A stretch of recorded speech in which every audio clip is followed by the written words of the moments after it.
Assalamualaikum Bapak. Waalaikumsalam. Selamat siang. Mohon Ya, maaf ini ya. saya mengganggu waktunya Bapak. Oh.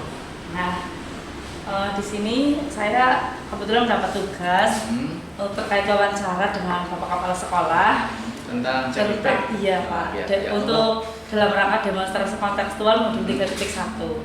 Nah, di sini saya disuruh untuk wawancara kepada Kepala Sekolah saya terkait tentang kasus cara penanganan kasus-kasus di sekolah yang gitu. dialami Yang oleh saya. oleh Bapak sendiri. Berkenan kan Pak sharing-sharing Ya, siang jalan. ini. Ya, terima kasih sebelumnya nih Bapak. Ya.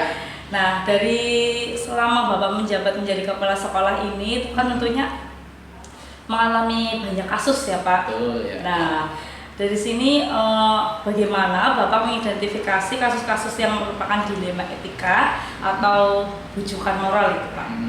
Oke, kami coba jawab ya. Cara saya untuk akan mengidentifikasi tentang kasus dilema etika adalah dengan memahami situasi dan masalah apa yang dialami oleh individu tersebut. Dengan cara ini nantinya dapat kita kelompokkan atau kita kategorikan sebuah permasalahan. Oh ya, berarti di sini saya garis bawahi nih Pak dengan cara memahami situasi dan masalahnya terlebih dahulu nih Pak, baru nanti bisa menentukan mana yang dilematika dan mana yang bujukan moral seperti itu gitu Pak. Terus bagaimana Bapak menjalankan pengambilan keputusan di sekolah Bapak ini, terutama untuk kasus-kasus di mana ada dua kepentingan yang sama-sama benar atau sama-sama mengandung nilai kebajikan, itu bagaimana Bapak? Kita ketahui bersama bahwa kepentingan itu memang merupakan satu hal yang penting, sehingga menjadi dilema manakala kami mau menentukan suatu keputusan itu. Terutama pada sebuah lembaga atau institusi, ya ini sekolah kan SDK juga institusi juga gitu. Iya, betul. Jadi pengambilan keputusan ini dengan mempertimbangkan opsi yang terbaik gitulah. Tentunya berdasarkan inti gitu loh, opsi yang berdasarkan inti. Kemudian kami juga mencoba untuk mencari informasi lebih lanjut. Hal itu hemat kami itu sangat berguna lah untuk mendasarkan pilihan yang terbaik. Berarti menjalankan pengambilan keputusan ini berdasarkan dari opsi terbaik dulu gitu Pak. Kemudian pastinya untuk menentukan kasus-kasus tersebut dalam penyelesaiannya itu kan pasti ada langkah-langkahnya seperti itu ya Pak. Bagaimana ini langkah-langkah yang Bapak ambil yang dilakukan untuk mengambil keputusan ini? Oke. Karena kami sudah kurang lebih 12 tahun jadi kepala sekolah dan sudah ada 3 sekolah yang kami masuki, sehingga yang namanya kasus-kasus itu seringlah bermunculan gitu. Tapi setelah saya laksanakan itu, saya punya semacam langkah-langkah lah. Yang pertama itu adalah mengidentifikasi tentang kasus dilema etika yang pertama. Dan yang kedua adalah membuat daftar semua fakta yang relevan. Yang kedua. Kemudian yang ketiga, coba mengidentifikasi pemangku kepentingan yang terkait dengan permasalahan tersebut ya Pak. Kemudian berikutnya adalah apa sih opsi yang dapat diambil dari kasus tersebut. Dan yang terakhir ini langkah-langkah yang saya laksanakan itu adalah apa saja nilai moral yang dipertaruhkan dalam menentukan sebuah kebijakan satu kasus. Itu seperti itu. Berarti itu langkah-langkah yang Bapak ambil selama ini ya Pak untuk pengambilan keputusan. Nah tentunya hal-hal tersebut itu kan pasti ada kendala atau yang dianggap efektif dalam pengambilan keputusan pada kasus tersebut? Itu hal-hal apa yang selama ini Menjadi menurut kendala. Bapak dianggap efektif dulu Pak? Oh, yang dianggap efektif dalam mengambil keputusan ini. Baik, ya. Kami melakukan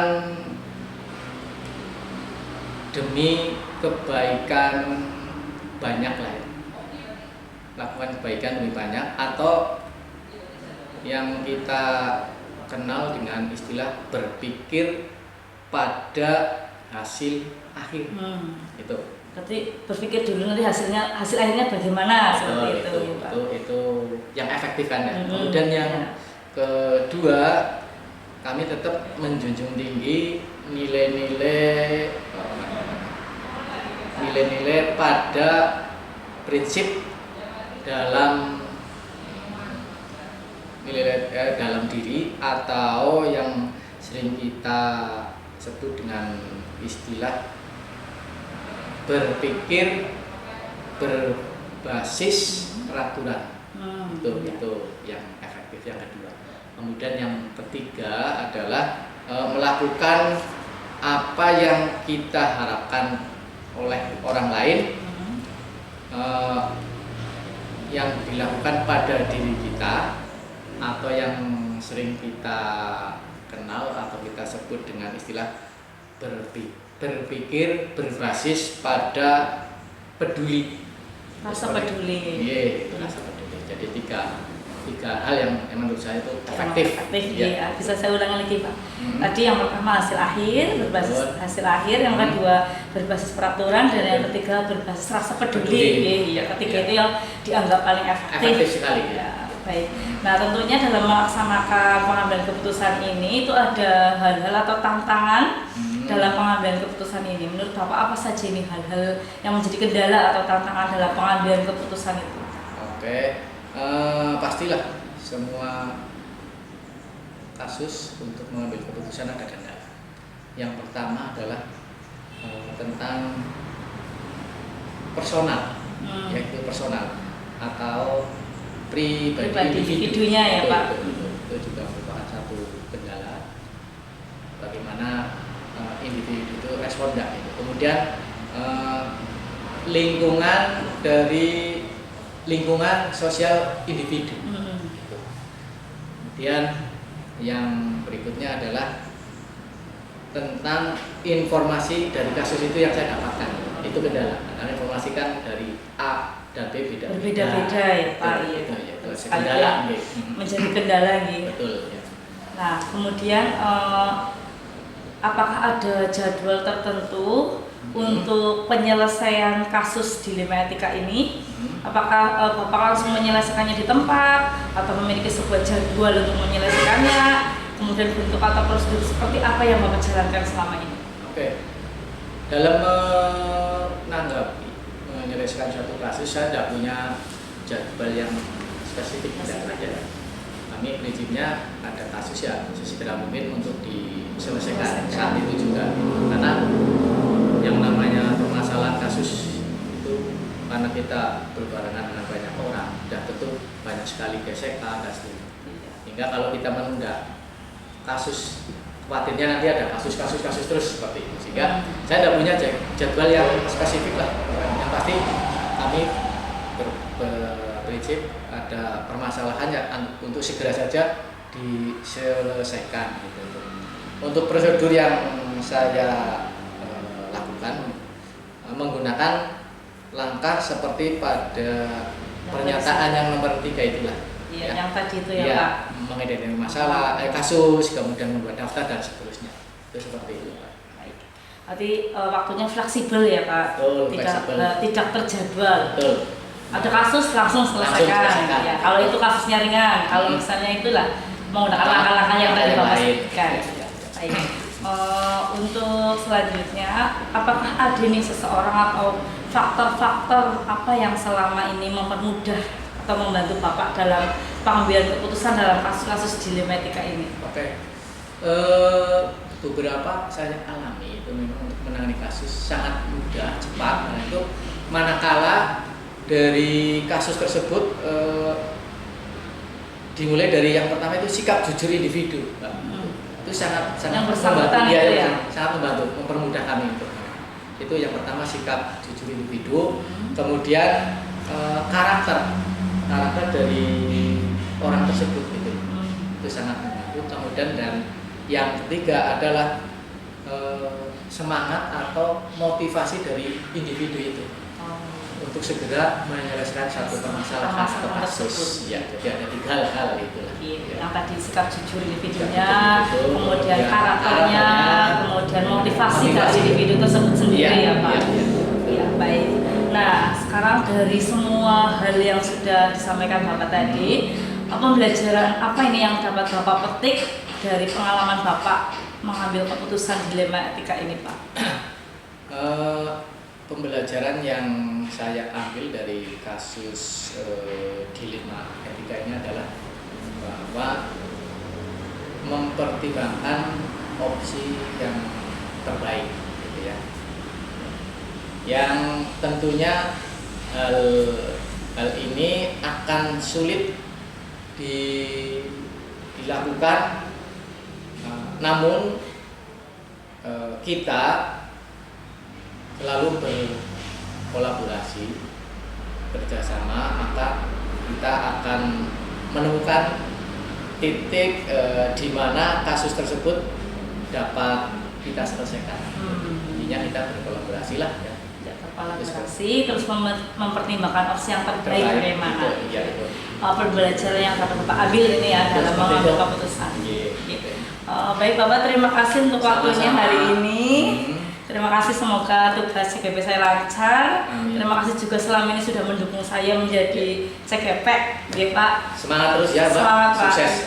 Karena keberhasilan Anda juga keberhasilan kita, sekolah kita juga dan teman-teman. Ya. Tetap semangat ya, sukses. Semangat Pak. Ya, terima kasih. Assalamualaikum warahmatullahi wabarakatuh.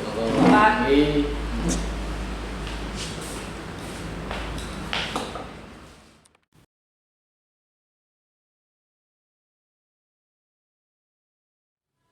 Assalamualaikum warahmatullahi wabarakatuh, Bu Yani. Waalaikumsalam warahmatullahi wabarakatuh. Mohon maaf ini ya Bu, jadi mengganggu waktunya. Iya. Gimana Mbak Rizka? Sehat Bu Yani? Alhamdulillah. Ya, di sini kebetulan saya mendapat tugas CGP terkait wawancara kepala sekolah. Nah, di sini saya memilih Bu Yani sebagai selaku kepala sekolah sini Tunjung Lor untuk saya mintai sharing-sharing seperti itu, Monggo selagi saya masih bisa, monggo silahkan.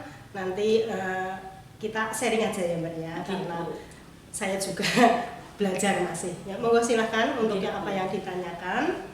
Sebelumnya Bu Yani menjadi kepala sekolah di SD Negeri Tunjung Lor ini sudah berapa tahun ya Bu? Saya sudah 5 tahun. Sudah 5 tahun ya, sudah lama ya Bu ya? Ya, alhamdulillah. Iya. Nah, tentunya selama menjadi kepala sekolah ini tentunya banyak kasus-kasus yang dihadapi ya Bu ya? Ya, insya Allah itulah. Iya. Nah, di sini saya ingin sharing-sharing bertanya bagaimana Ibu dapat mengidentifikasi kasus-kasus yang merupakan dilema etika atau bujukan moral. Dilema etika. Oh, iya. Menurut saya itu saya lihat dari sudut pandang moral dan hukum, ya. Itu apabila kasus tersebut melanggar hukum, maka saya tentu benar lawan salah. Namun jika masih bisa dikatakan benar, ya, masalah tersebut adalah dilema etika. Oh iya, nanti dilihat dari sudut pandang moral dan hukumnya ya Bu ya. Iya. Baik.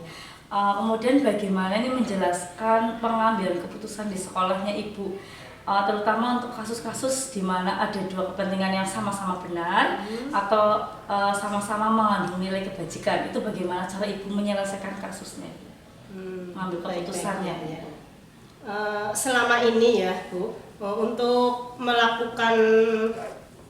melakukan identifikasi kasus dari berbagai sudut pandang, kemudian menimbang secara matang mana yang paling benar dan keputusan tersebut menguntungkan banyak orang, ya. Tidak ada yang dirugikan di antara mereka gitu. Oke, baik. Intinya dari mulai identifikasi kasus tersebut dulu, Ibu. Nah, kemudian menimbang keputusan yang menguntungkan banyak orang. Betul. Iya, tentunya dalam mengambil keputusan tersebut itu ada langkah-langkah yang ditempuh, Ibu. Nah, kalau Ibu sendiri bagaimana nih cara mengambil langkah-langkah dalam pengambilan keputusan dilema etika ini? Begitu, ya.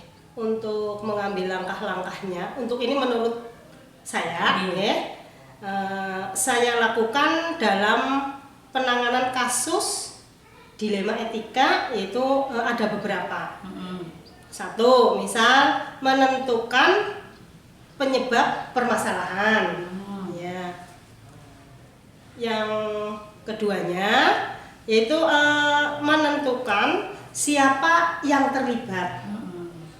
Yang nomor tiganya itu menanyakan kepada orang-orang yang terdekat, ya. Yang terdekat dengan yang mengalami permasalahan itu, betul, ya? Iya, betul. Yang keempatnya yaitu berdiskusi dengan warga sekolah, sekitar sekolah, ya. Yang kelimanya membuat beberapa solusi keputusan. Yang keenamnya misalnya menimbang lagi lah ya dari berbagai sudut pandang sebelum menentukan atau mengambil solusi. Solusi atau keputusannya ya, ditimbang dulu lagi. Dipertimbangkan. Baik. Dari langkah-langkah tersebut tentunya ada hal-hal ini yang dianggap efektif dalam pengambilan keputusan pada kasus-kasus dilema etika ini. Itu apa saja, Bu? Hal-hal yang dianggap efektif dalam pengambilan keputusan. Begitu, ya. Untuk saya itu melakukan analisis, ya, analisis kasus, kemudian menentukan solusinya, menyesuaikan dengan peraturan dan norma yang berlaku. Serta mengedepankan kepentingan umum atau solusi tersebut bermanfaat bagi orang banyak dan baik secara jangka panjang. Gitu. Berarti dilihat dari jangka panjangnya nanti bagaimana itu ya keputusannya. Oke, baik. Tentunya ada tantangan ya, Bu ya. Pasti ada sebuah tantangan dalam pengambilan keputusan ini. Nah, menurut Ibu tantangan apa yang pernah Ibu alami nih dalam pengambilan keputusan dilema etika ini? Tantangan yang selama ini ya. Selama ini. Untuk tantangan selama ini dalam pengambilan keputusan adalah itu mencari keputusan yang baik karena keduanya itu merupakan masalah yang sama-sama benar. Ya. Nah, dalam mengambil keputusan harus menguntungkan kedua belah pihak dan tidak merugikan salah satunya. Begitu ya, Bu. Jadi yang terbaik untuk keduanya sehingga tidak ada salah satu pihak yang merasa dirugikan. Baik. Kemudian apakah Ibu sendiri memiliki jadwal khusus untuk pengambilan keputusan ini, Bu? Gini. Untuk memutuskan masalah yang ringan, ya, biasanya langsung saya putuskan. Pada saat itu juga. Ya, tetapi jika masalah itu berat, ya, saya melakukan sesuai langkah-langkah yang disebutkan pada itu tadi, Mbak, yang nomor 3 itu. Iya, pertanyaan ketiga tadi. Pertanyaan yang ketiga itu ada hubungannya dengan ini. Berarti tidak ada jadwal tertentu ya, Bu? Tidak ada. Fleksibel gitu ya. Fleksibel. Kalau adalah kasus langsung diputuskan kalau kasus tersebut ringan. Kalau yang berat menggunakan langkah-langkah tadi yang Ibu sebutkan. Ya, itu yang nomor 3 itu tadi. Fleksibel saja. Tentunya apakah ada faktor-faktor yang selama ini mempermudah atau adakah seseorang yang membantu Ibu dalam pengambilan keputusan pada kasus-kasus dilema etika ini, Bu?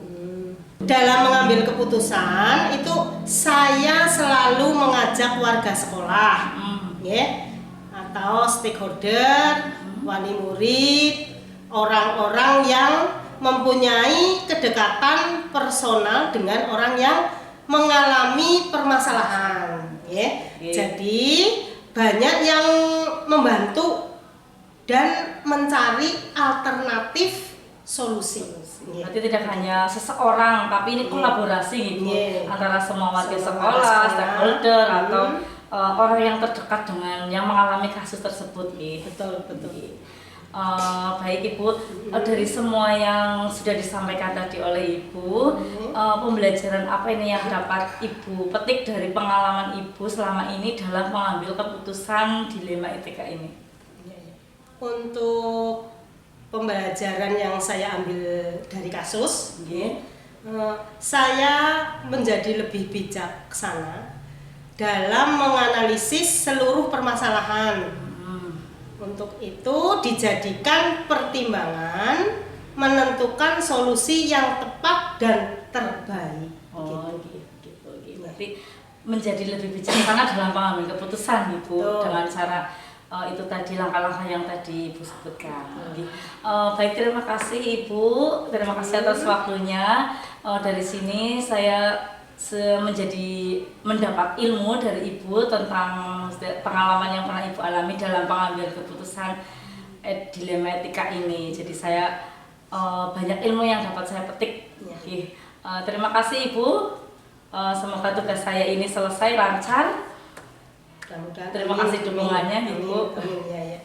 Sama-sama Mbak, mudah-mudahan dengan adanya kita berkolaborasi ini, mudah-mudahan kedepannya Mbak Bu Rizka sebagai CGP bisa untuk panutan ke yang lainnya. Amin. Itu hanya itu sekedar pengalaman saya selama ini begitu ya. Terima kasih Bu. Wassalamualaikum warahmatullahi wabarakatuh. Waalaikumsalam. Turun.